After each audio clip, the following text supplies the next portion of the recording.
Ezekiel പ്രവാചകന്റെ പുസ്തകത്തിൽ നിന്നുള്ള വായന 12-ാം അധ്യായം 1 മുതൽ 22 വരെയുള്ള തിരുവചനങ്ങൾ. പ്രവാസത്തിന്റെ പ്രതീകം. കർത്താവ് എന്നോട് അരുളി ചെയ്തു, മനുഷ്യപുത്ര, ധിക്കാരികളുടെ ഭവനത്തിലാണ് നീ വസിക്കുന്നത്.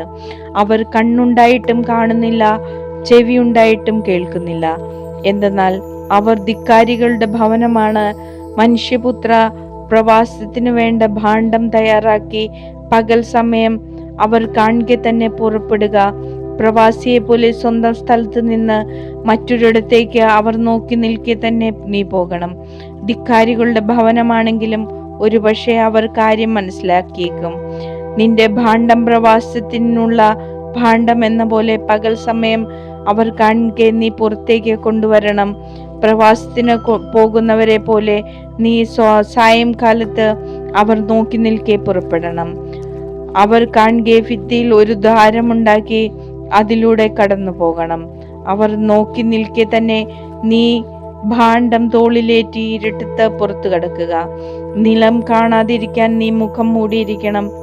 എന്തെന്നാൽ നിന്നെ ഞാൻ ഇസ്രായേൽ ഭവനത്തിന് ഒരു അടയാളമാക്കിയിരിക്കുന്നു. എന്നോട് കൽപ്പിച്ചതുപോലെ ഞാൻ ചെയ്തു. പ്രവാസത്തിനുള്ള ഭാണ്ഡം എന്ന പോലെ എന്റെ ഭാണ്ഡം പകൽ സമയത്ത് ഞാൻ പുറത്തു കൊണ്ടുവന്നു. സായംകാലത്ത് എന്റെ കൈകൊണ്ട് തന്നെ ഭിത്തി തുരന്ന് ഭാണ്ഡം തോളിലേറ്റി അവർ കാണുക തന്നെ ഇരുട്ടത്ത് ഞാൻ പുറപ്പെട്ടു. പ്രഭാതത്തിൽ കർത്താവ് എന്നോട് അരുളി ചെയ്തു, മനുഷ്യപുത്ര, ഇസ്രായേൽ ഭവനം, ധിക്കാരികളുടെ ആ ഭവനം, നീ എന്താണ് ഈ ചെയ്യുന്നതെന്ന് ചോദിച്ചില്ലേ? നീ അവരോട് പറയുക, ദൈവമായ കർത്താവ് അരുളി ചെയ്യുന്നു, ഈ അരുളപ്പാട് ജെറുസലേമിലെ രാജാവിനെയും അവിടെയുള്ള ഇസ്രായേൽ ഭവനം മുഴുവനെയും കുറിച്ചുള്ളതാണ്. നീ അവർക്ക് ഒരടയാളമാണ്. നീ ചെയ്തതുപോലെ അവർക്കും സംഭവിക്കും. പ്രവാസത്തിനും അടിമത്തത്തിനും അവർ വിധേയരാകും എന്ന് അവരോട് പറയുക. അവരുടെ രാജാവ് തന്റെ ഭാണ്ഡം തോളിലേറ്റി ഇരുട്ടത്ത് പുറപ്പെടും. അവൻ ഭിത്തി തുറന്ന് അതിലൂടെ കടന്നു പോകും. നിലം കാണാതിരിക്കാൻ അവൻ മുഖം മറച്ചിരിക്കും. എന്റെ വല ഞാൻ അവന്റെ മേൽ വീശും. അവൻ എന്റെ കെണിയിൽപ്പെടും. കൽദായരുടെ ദേശമായ ബാബിലോണിലേക്ക് ഞാൻ അവനെ കൊണ്ടുപോകും. അവൻ അത് കാണുകയില്ല. അവിടെ വെച്ച് അവൻ മരിക്കും. അവന് ചുറ്റുമുള്ളവരെയെല്ലാം, അവന്റെ സഹായകരെയും സൈന്യത്തെയും 4 ദിക്കിലേക്കും ഞാൻ ചിതറിക്കും. ഊരിയ വാളുമായി ഞാൻ അവരെ പിന്തുടരും. ജനതകളുടെയും രാജ്യങ്ങളുടെയും ഇടയിൽ അവരെ ഞാൻ ചിതറിക്കുമ്പോൾ ഞാനാണ് കർത്താവ് എന്ന് അവർ അറിയും. തങ്ങൾ എത്തിച്ചേരുന്നിടത്തെ ജനതകളുടെ ഇടയിൽ സ്വന്തം മ്ലേച്ഛതകൾ ഏറ്റുവാങ്ങാൻ വേണ്ടി വാളിൽ നിന്ന്, ക്ഷാമത്തിൽ നിന്നും പകർച്ചവ്യാധികളിൽ നിന്നും അവരിൽ കുറച്ചുപേർ രക്ഷപ്പെടാൻ ഞാൻ ഇടയാക്കും. ഞാനാണ് കർത്താവ് എന്ന് അപ്പോൾ അവർ അറിയും. കർത്താവ് എന്നോട് അരുളി ചെയ്തു, മനുഷ്യപുത്ര, വിറയലോടെ അപ്പം ഭക്ഷിക്കുകയും ഭയത്തോടും ഉത്കണ്ഠയോടും കൂടെ വെള്ളം കുടിക്കുകയും ചെയ്യുക.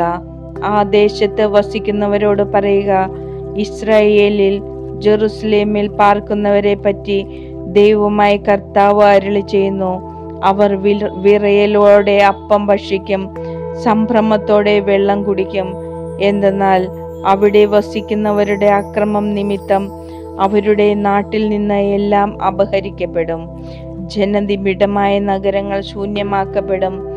ദേശം നിർജ്ജനമായി തീരും. ഞാനാണ് കർത്താവ് എന്ന് അപ്പോൾ അവർ അറിയും. പ്രവചനം നിറവേറും. കർത്താവ് എന്നോട് അരുളി ചെയ്തു, മനുഷ്യപുത്ര, നാളുകൾ നീളുന്നു, ദർശനം നിറവേറുന്നില്ല. എന്ന് ഇസ്രായേലിൽ നിലവിലിരിക്കുന്ന പഴമൊഴിയുടെ അർത്ഥം എന്താണ്? അവരോട് പറയുക, ദൈവമായ കർത്താവ് അരുളി ചെയ്യുന്നു, ഞാൻ ഈ പഴമൊഴിക്ക് വിരാമമിടും. ഇനി അത് ഇസ്രായേലിൽ പഴമൊഴിയായിരിക്കുകയില്ല. എന്തെന്നാൽ സമയമായി എല്ലാ ദർശനങ്ങളും പൂർത്തിയാകാൻ പോകുന്നു എന്ന് അവരോട് പറയുക. ഇസ്രായേൽ ഭവനത്തിൽ ഇനി വ്യർത്ഥ ദർശനങ്ങളോ മുഖസ്തുതിക്ക് വേണ്ടിയുള്ള വ്യാജ പ്രവചനങ്ങളോ ഉണ്ടാവുകയില്ല. കർത്താവായ ഞാൻ പറയുന്നവ നിറവേറ്റുകയും ചെയ്യും. താമസമുണ്ടാവുകയില്ല. ധിക്കാരികളുടെ ഭവനമേ, നിങ്ങളുടെ നാളിൽ തന്നെ ഞാൻ സംസാരിക്കുകയും അത് നിറവേറ്റുകയും ചെയ്യുമെന്ന് ദൈവമായ കർത്താവ് അരുളി ചെയ്യുന്നു. ദൈവമായ കർത്താവ് എന്നോട് വീണ്ടും അരുളി ചെയ്തു, മനുഷ്യപുത്ര, ഇസ്രായേൽ ഭവനം പറയുന്നു, ഇവന്റെ ദർശനങ്ങൾ അടുത്തെങ്ങും സംഭവിക്കാത്തവയും ഇവന്റെ പ്രവചനങ്ങൾ വിദൂര ഭാവിയെക്കുറിച്ചുള്ളവയുമാണ്. ആകയാൽ നീ അവരോട് പറയുക, ഞാൻ പറഞ്ഞ കാര്യങ്ങൾക്ക് ഇനി ഒട്ടും വിളംബം സംഭവിക്കുകയില്ല, അവ നിറവേറ്റുക തന്നെ ചെയ്യും എന്ന് ദൈവമായ കർത്താവ് അരുളി ചെയ്യുന്നു.